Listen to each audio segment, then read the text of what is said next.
On Wednesday, December 16th, the first relaunch edition of the Irish Dog Journal featured an interview with Supreme Master Qinghai, conducted by Miss Louise Kings.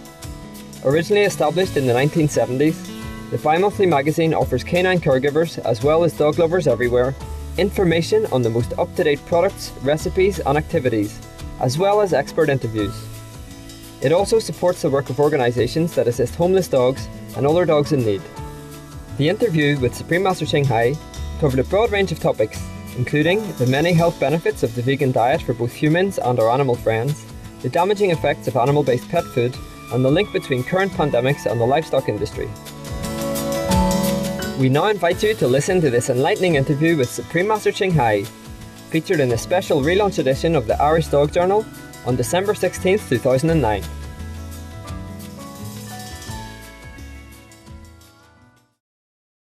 Supreme Master, another question I wanted to ask is it true that there are links between industrial farming of animals and global warming? And what are the actual effects of climate change?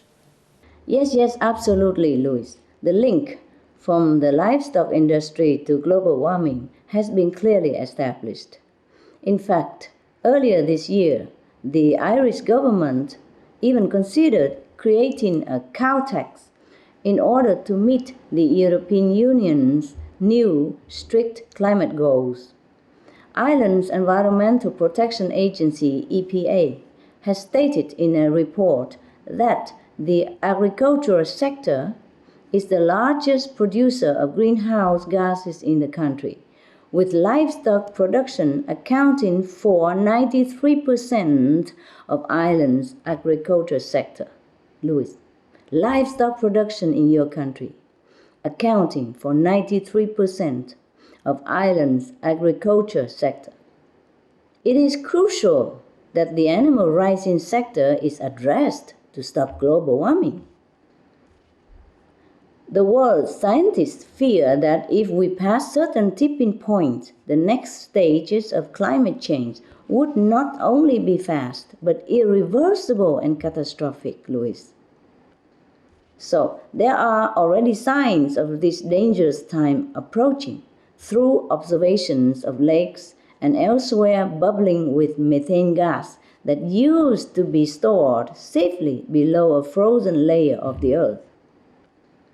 No one knows when the day might be that enormous amounts are uncontrollably released, causing a sudden spike in temperature that could then catalyze runaway warming.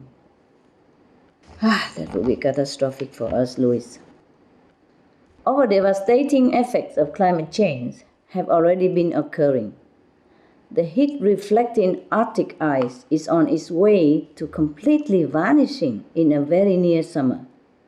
Rising sea levels and dozens of submerged or threatened islands, oceanic regions that are lifeless with dead zones or becoming too acidic to be livable due to excessive level of CO2, more frequent deadly wildfire, entire wildlife species going extinct 100 times faster than normal, more intense and destructive storms, disease-carrying mosquitoes spread by warming regions, disappearance of the world's glaciers, drying or disappear lakes and rivers by the tens of thousands, and spreading of deserts.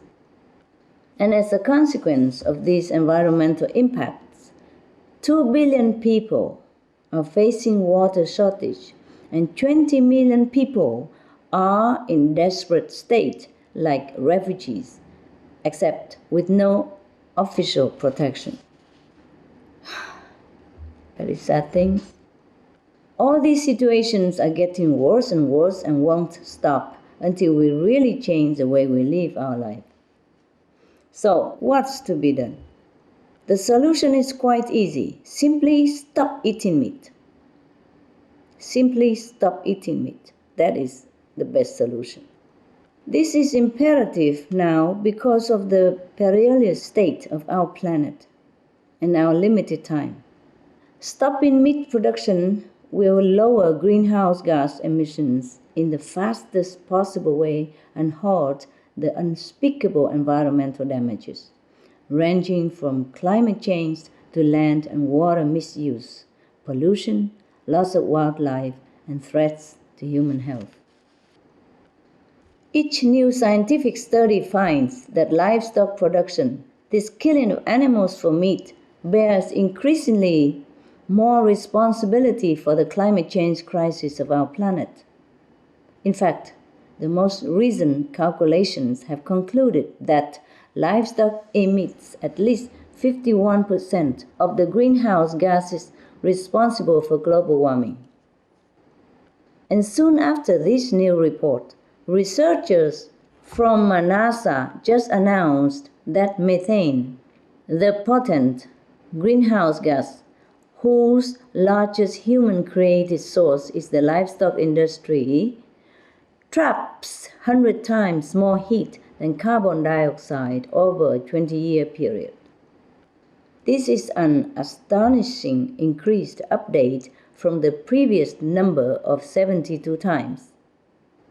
Until now, most studies used the fact that methane is 23 times more heat-trapping than CO2 over 100 years, which gives a less accurate picture about methane in its actual lifespan. Therefore, the powerful methane is actually a greater cause of the warming than previously estimated. The good news is that methane dissipates from the atmosphere in approximately 12 years, whereas it takes carbon dioxide thousands of years to disappear. So, if we want to make a rapid, effective difference now, we must stop the methane generation at its largest original source, that is the livestock industry. The livestock industry is also the top source of another major greenhouse gas, nitrous oxide. 65% of all human-made nitrous oxide is found in the manure and fertilizer for feed crops, which traps a hugely damaging 289 times more heat over a 20-year period. Next, the livestock sector is the single largest human use of land and the top driving force behind rainforest destruction. In the Amazon alone, over 90% of the deforested land since 1970 was for livestock. Trees are vital to help absorb greenhouse gases, but trees, when they are burned, also release rather than absorb greenhouse gases, thus making the problem worse. Forest burning for making pasture is also a major source of black carbon, which are soot particles capable of trapping 2,000 times more heat than CO2. Oh God, believe this. The super hot particles end up on the world's ice caps and accelerate their melting. The livestock industry causes a large part of the world's soil erosion. It is a leading driver of desertification, biodiversity loss, and water waste and water pollution.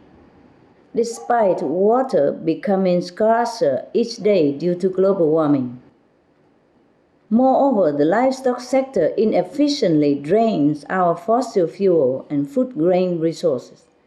In short, we throw away 12 times more grain, at least 10 times more water, and 8 times more fossil fuel energy to produce a portion of beef compared to a nutritional similar or even greater amount of vegan food. By the way, fishing is also horrendously wasteful and murderous. A major study predicts that all fished animals will be 90% gone by 2050 due to overfishing and overwasting by catch.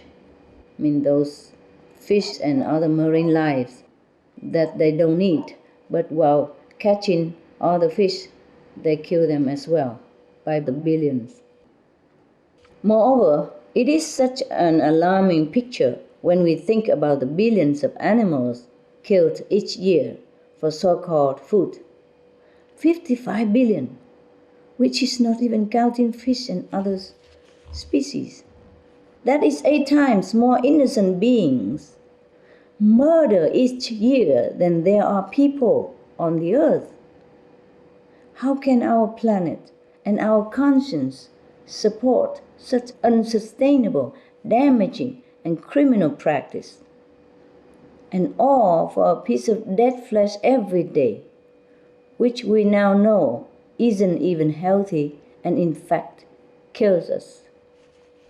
I pray that our world's leaders will take swift actions to ban the destructive meat production and instead use subsidies for organic vegan farming, which helps absorb emissions. Then we can have an immediate effect on climate change and have more time to develop and perfect our green technology to address CO2. I call upon the media to help as well, and thank you and the Irish Dog Journal for their part. And most important, individuals must turn to the planet-saving organic vegan lifestyle because the dangers are mounting and time is urgent. If every one of us would only switch now, we will ensure a future for our children and generations to come. I hope I have made it clear, but if you would like more details, please visit our website at www.suprememastertv.com/SOS.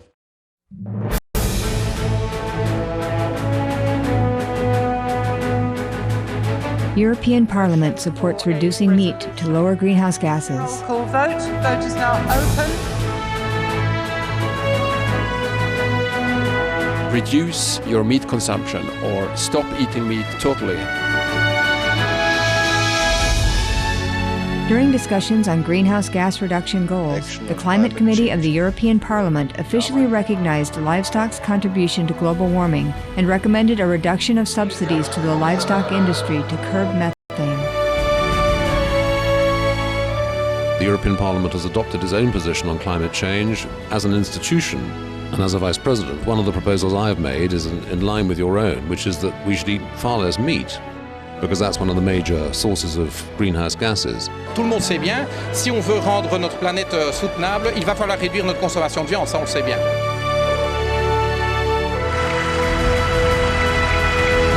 My name is Jens Holm, I'm a member of the European Parliament. Please, be veg, go green, save the planet.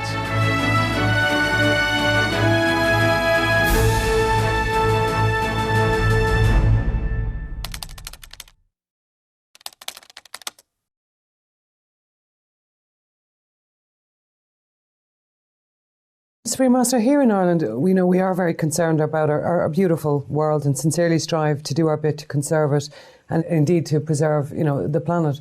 But what do you feel are the best ways that we can go about doing this on an individual basis? It's like everywhere, Louis. But first of all, I commend Ireland for her leadership in improving our world. As the first country in Europe to implement a smoking ban in workplace. And the Irish government is working hard to promote organic farming. Yeah? Bravo. A lot of work must be done still to have a beautiful and healthy planet. We have to stop the planetary climate change, stop depleting our water supplies, stop deforestation, desertification, ocean pollution, river pollution, species extinction, etc., etc. But all these can be accomplished to a vast degree and very quickly by individuals changing to an organic vegan diet. Yes.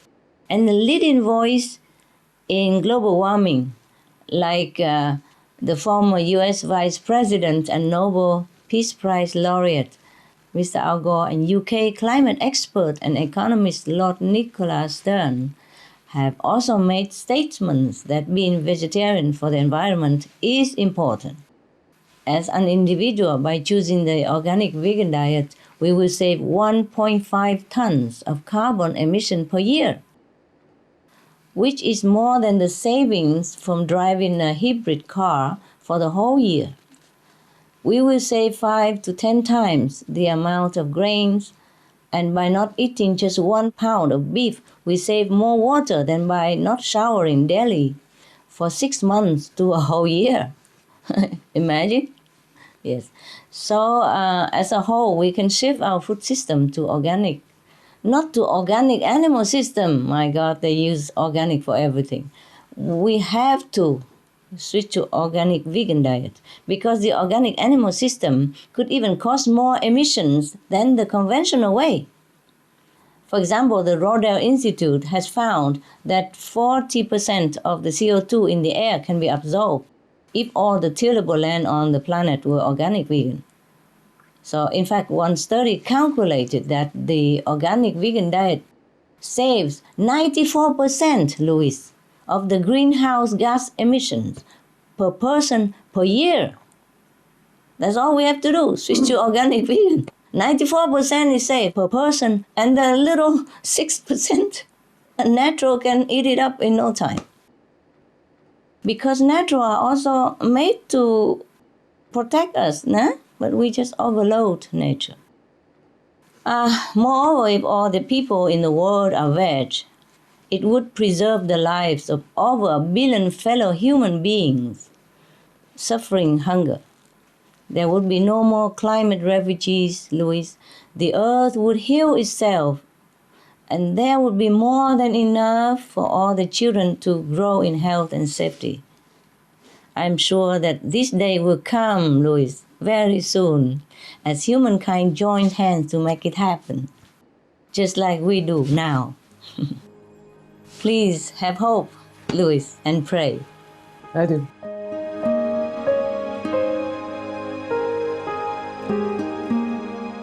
Vegetarianism in religion. The Baha'i Faith.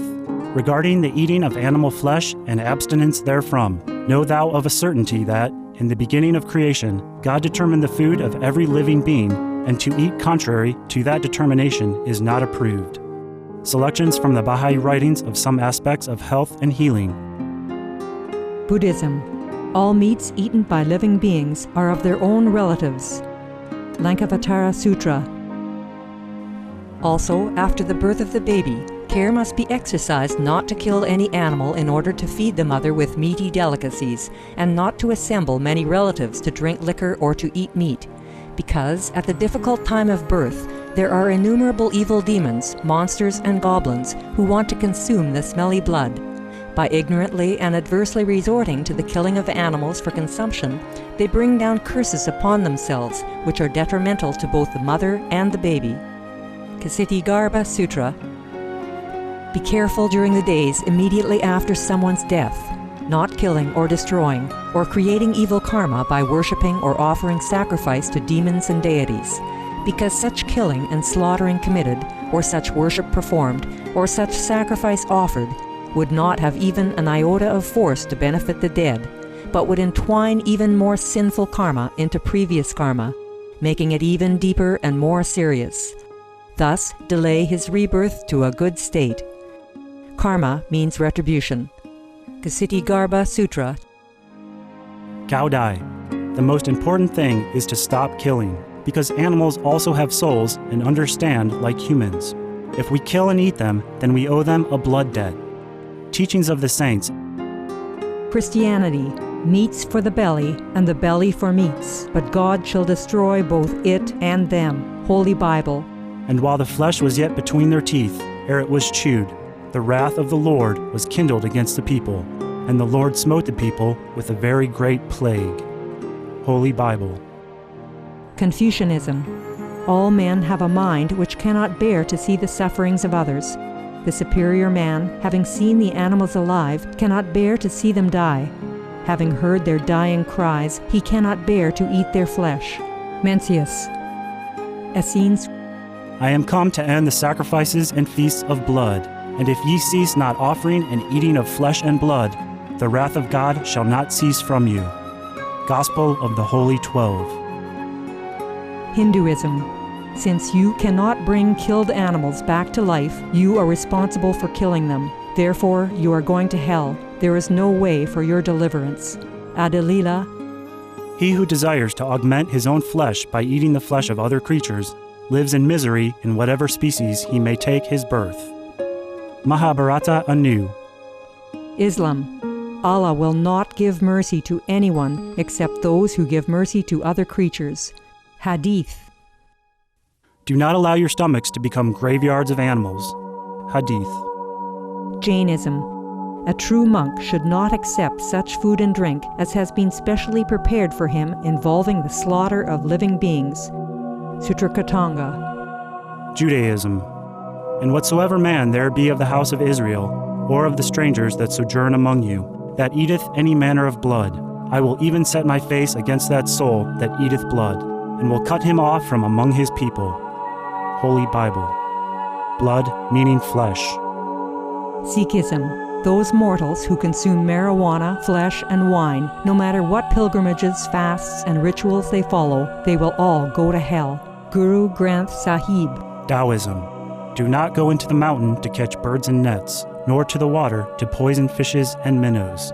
Do not butcher the ox that plows your field. Tract of the Quiet Way.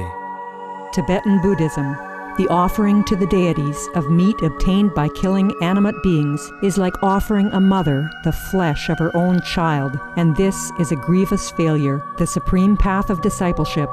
Zoroastrianism. Those plants I, Ahura Mazda, or God, rain down upon the earth to bring food to the faithful and fodder to the beneficent cow.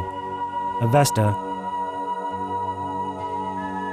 Everybody knows that vegetarian diet is good for health and to save the planet.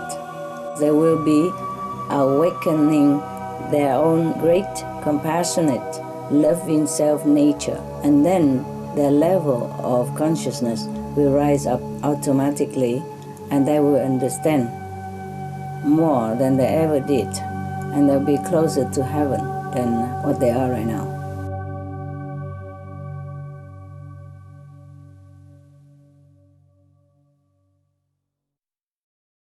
Supreme Master, what about the swine flu? Do you think that there are links to our dietary choices? You mean the pandemic and stuff? The pandemic, yeah. Yes, there is, Louis. We know from scientific data that the swine flu, for example, or the H1N1 virus was originally transferred from pigs to humans. And according to the World Health Organization, viruses like the swine flu and even the deadly avian flu are transmitted most readily in environments where people have close contact with infected animals. This includes factory, farm, and slaughterhouse workers, as well as people preparing contaminated meat. The earliest cases of current pandemic have been traced to a small town in Mexico near a factory farm for pigs that slaughters up to 1 million animals each year. Since the initial discovery, the virus has not only tragically spread among humans worldwide, it has also been detected in other pig herds, as well as birds in Chile, and U.S. officials reported the finding of swine flu in a cat even. In a cat. So the danger of these mutations going back and forth between animals and humans is that they can change to become more deadly. Avian or bird flu is another virus that has spread to humans from contact with poultry. This virus is fatal more than 50% of the time. So let's say if 100 people caught it, more than 50 people would die. If the avian flu virus combines with swine flu, can you imagine the lethal result? Such a fatal pandemic did sweep across the world in 1918, as you know it, which killed 100 million people. And in July this year, the World Health Organization warned that the current pandemic is now so widespread, it is unstoppable. Worldwide, the official tally of deaths is as many as 12,700. In fact, it is reported that the numbers is much higher, and still climbing daily. The conditions for transmitting such diseases as bird or swine flu are so appalling, it is difficult to describe. In countless livestock situations, the animals are kept so confined that they can barely move, much less sleep. Moreover, they are typically forced to stand in their own filth. Such highly stressful and filthy environments often lead to illnesses. So it is really no surprise that such viruses and bacteria arise and are present in the animals sent to be murdered so their flesh can go on to the humans' tables. And this is not all, Louis. Not just swine flu, but nearly every infectious disease that affects us today originates from animals being consumed by humans for meat. Even the illness commonly known as chickenpox even, first came from milking cows. Believe it or not. Yeah. Didn't know that. Yes, nobody knew. Me neither. The more research we do, the more, terrifying surprise we get. So when we say livestock, meat, it means all animal products, cows, pigs, chickens, fish, milk, eggs, cheese, etc. Let's look at just a few of the livestock-related illnesses besides swine flu that affect humans. Number 1, avian flu.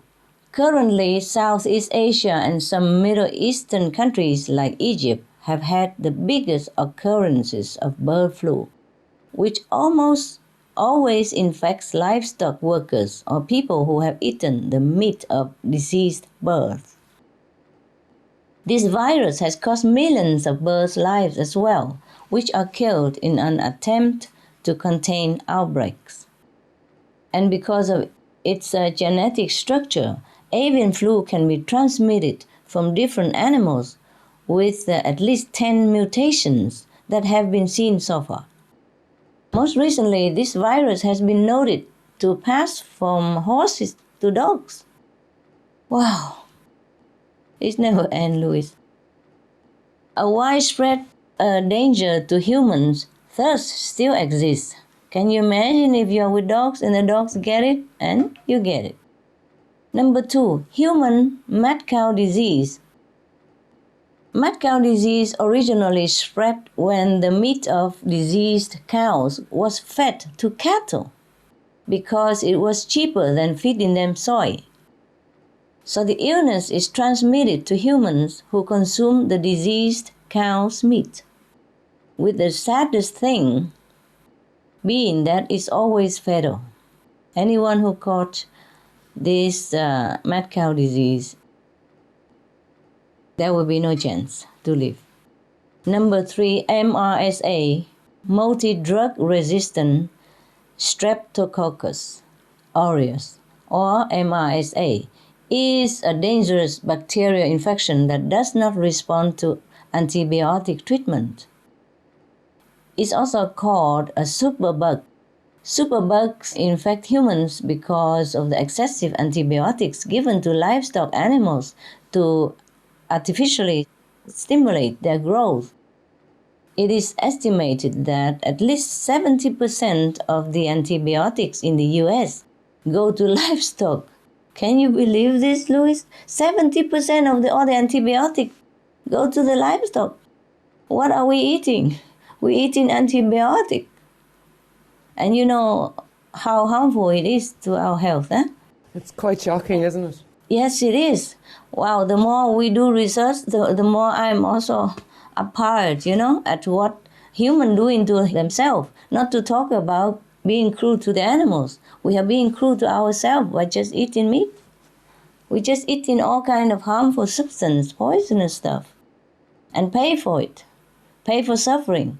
Pay for poison.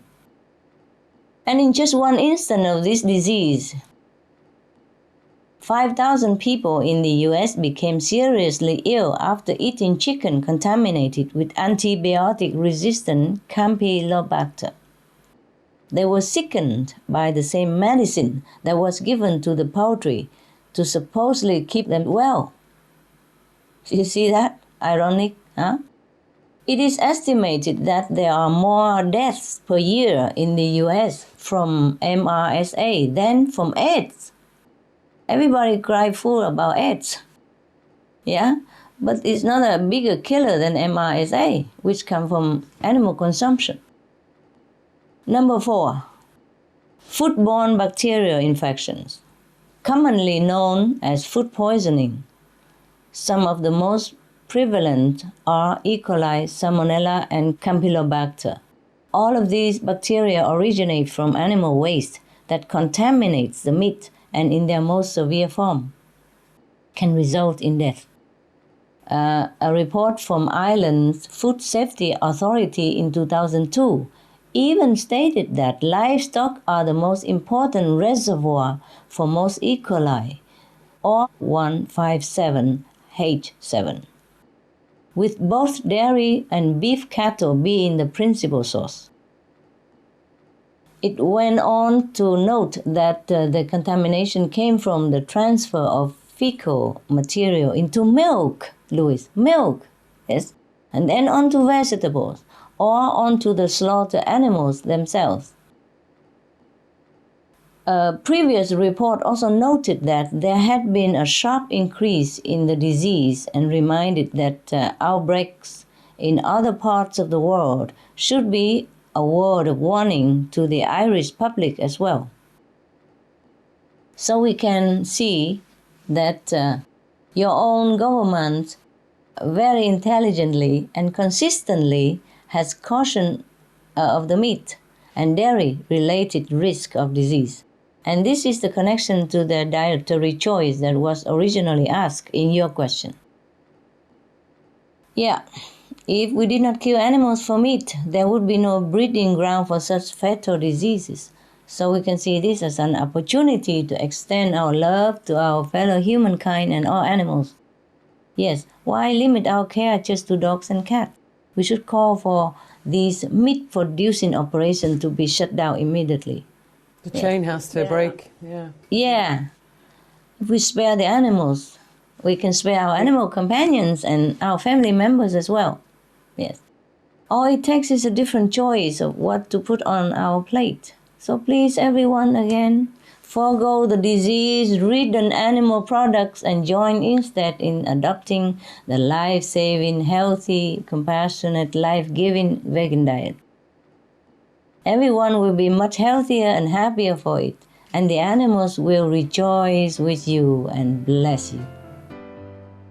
Some of the benefits of a vegetarian diet: lowers blood pressure, lowers cholesterol levels, reduces type 2 diabetes, prevents stroke conditions, reverses atherosclerosis, reduces heart disease risk 50%, reduces heart surgery risk 80%, prevents many forms of cancer.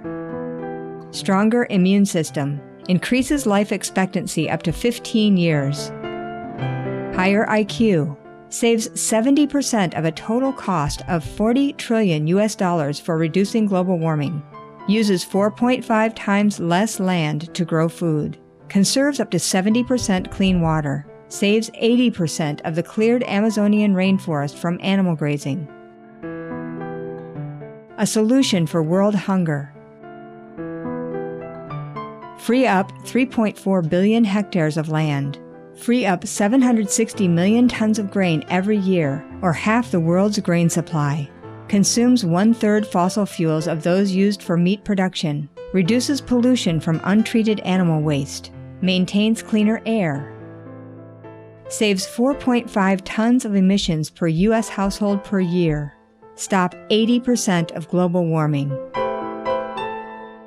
Plus more. Save your life. Be veg. Go green. Okay, well, we'll move on to something a little bit different. Many of us have animal companions and are aware that animals have their own individual personalities and ways of thinking, just as humans do. Right. Supreme Master, could you please tell us more about the level of sentience and intelligence of animals? Yeah, sure, Louis. Many of us already know and have been amazed by the intelligence of our animal companion, dogs and cats. What may surprise us, however, is that the very animals people eat are just as smart, or in some cases even smarter.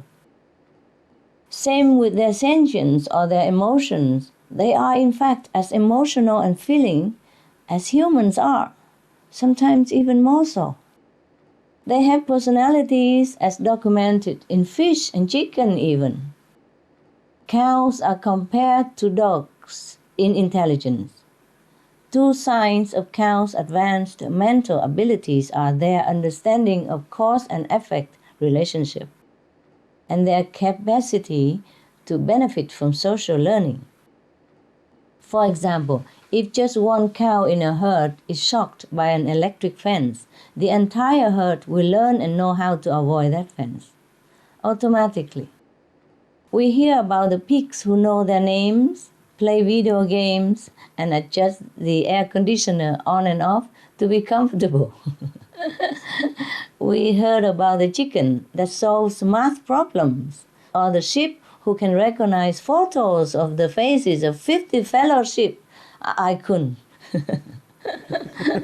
I don't think I could recognize the face of 50 fellow sheep or 50 fellow people by the photos for a long, long time, Louis, yes?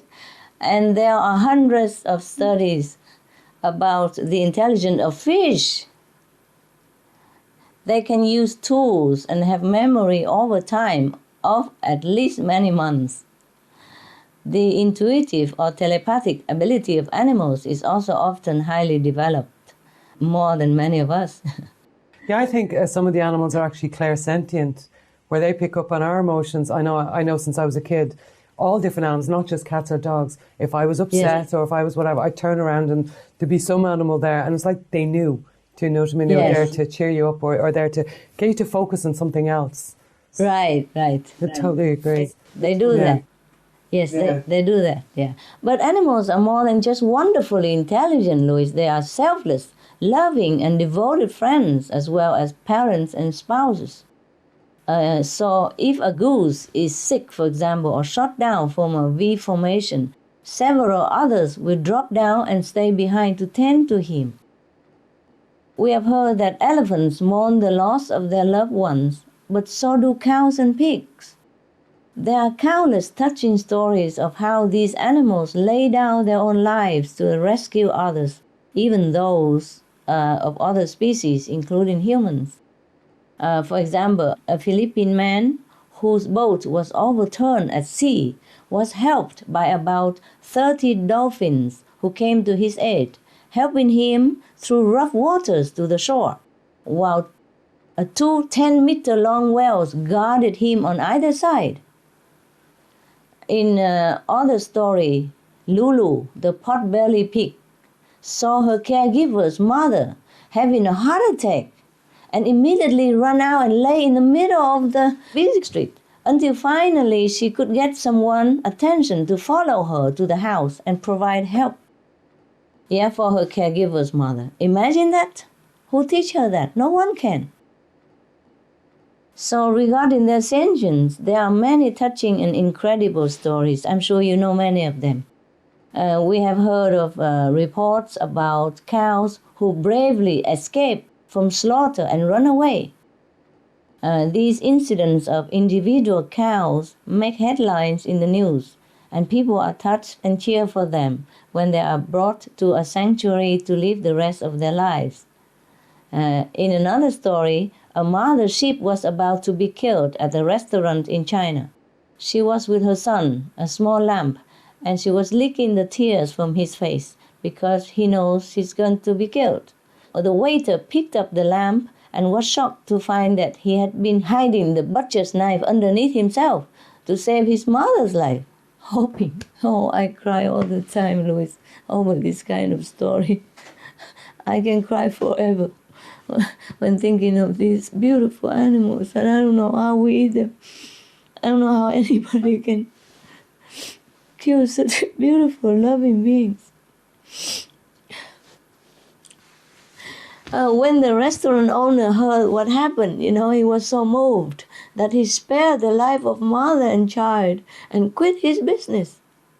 We don't even have to be telepathic to know how intelligent, sentient, and living our animal friends are.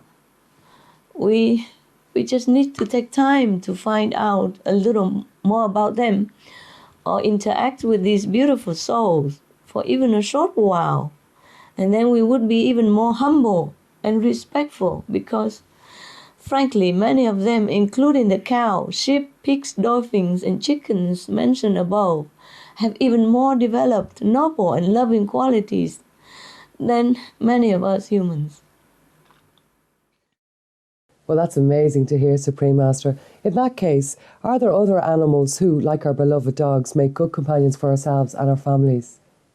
Sure, Louis. There are many good companions for people. For example, many people also love having pigs, goats, sheep, and even geese or chickens as family members.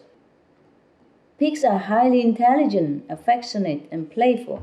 They love being close to humans, learn to do many things, and are very clean. One famous pig companion was Max, a 300-pound pot-bellied pig who lived with the Hollywood actor George Clooney. Birds are very intelligent and sensitive and extremely loyal. Singing and dancing, they can make you laugh and smile to no end.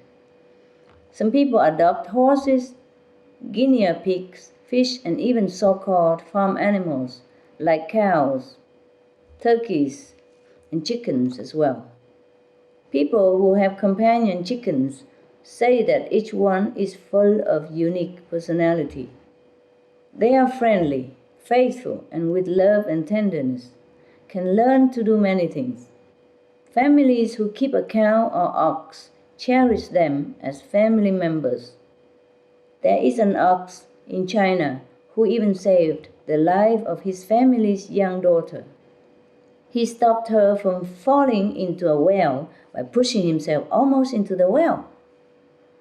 No matter what species, even those that people tend to look down upon as just food animals, if you give them love and respect, they will love and protect and help you in so many ways, both visibly and invisibly. But first, before adopting, we should research everything about the animal species or breed we are interested in.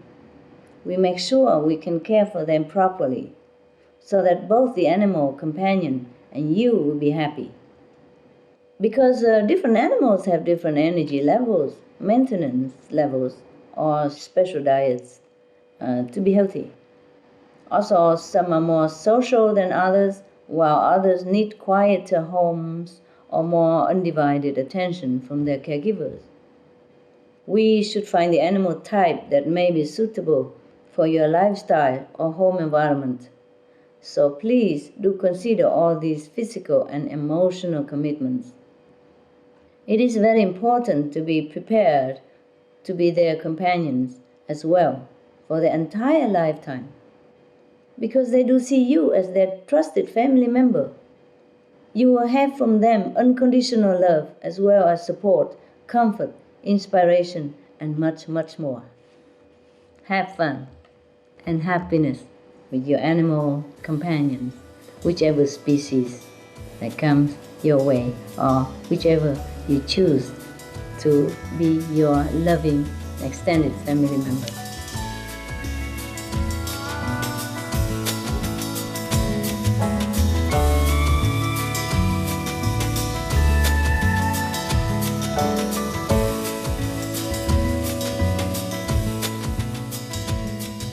We appreciate your planet-loving presence for today's episode of Words of Wisdom. Join us again tomorrow for part 3 of the interview with Supreme Master Ching Hai, featured in the special relaunch edition of the Irish Dog Journal on December 16, 2009. A journey through aesthetic realms is coming up next after noteworthy news. Please stay tuned to Supreme Master Television. We wish you everlasting peace and harmony. For more details, please visit www.suprememastertv.com/WOW.